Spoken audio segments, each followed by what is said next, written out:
मराठी माणसासाठी चांगलं काम केल्यास फडणवीसांना पाठिंबा असेल।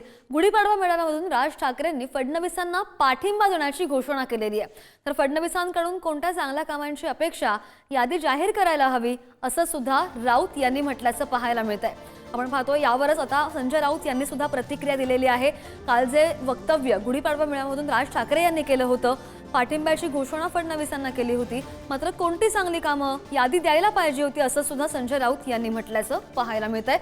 संजय राऊतांनी चिमटा काढल्याचं दिसलं। लोकसभेला राज ठाकरेंची भूमिका वेगळी होती आणि राऊतांनी आठवण याची सुद्धा करून दिलेली आहे असं सुद्धा समोर आलंय। संपल्या, शिमगा झालेला आहे, होळी संपलेली आहे। तुमच्या साक्षीने सांगतो, माझं खरं तर देवेंद्र फडणवीस तुमच्या हातामध्ये एक चांगलं राज्य, सुसंस्कृत राज्य हातामध्ये आलेलं आहे। याच्याकडे नीट बघा। चांगल्या पद्धतीने मराठी माणसाकडे पाहणार असाल तर आमचा तुम्हाला पाठिंबा निश्चित राहील। प्रत्येक गोष्ट आमची ऐकून करा। देवेंद्र फडणवीसांनी चांगलं काम केलं तर आम्ही त्यांना पाठिंबा देऊ, हे चांगल्या कामाची यादी त्यांनी जाहीर केली पाहिजे होती। काल त्यांना कोणत्या चांगल्या कामाची अपेक्षा देवेंद्र फडणवीस यांच्याकडून आहे? मुंबईमध्ये मराठी माणसाची पिछाड सुरू आहे। महाराष्ट्रातून उद्योग बाहेर चाललेले आहेत आणि देवेंद्र फडणवीस त्याच्यावरती काहीच बोलत नाही। ते चांगलं काम आहे का?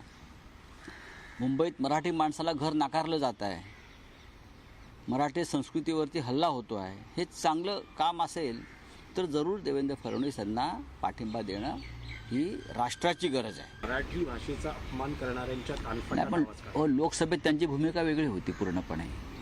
ती भाजपच्या सोयीची होती। माननीय राज ठाकरे यांनी मनावर घेऊन जर कोणाच्या कानफटात मारायचं ठरवलं असेल तर नक्कीच त्यांचं स्वागत। आम्ही तर आहोतच। राज्य चांगलं चालवण्याचा आमचा प्रयत्न आहे आणि राज्य चालवत असताना सर्वांची मदत घेऊन, सर्वांना विश्वासात घेऊनच चालवण्याचा आमचा प्रयत्न आहे। मी काल त्यांचं भाषण पूर्ण ऐकू शकलो नाही, पण जेवढं मी ऐकलं त्यात काही महत्त्वपूर्ण मुद्दे ते बोललेले आहेत। निश्चितपणे त्याच्यावर आम्ही विचार करू, जे काही महत्त्वपूर्ण मुद्दे त्यांनी मांडलेले आहेत। आणि शेवटी राज्य चालवत असताना सगळ्यांना सोबत घेऊन चालवणं हाच खरं म्हणजे आमचं उद्दिष्ट आहे।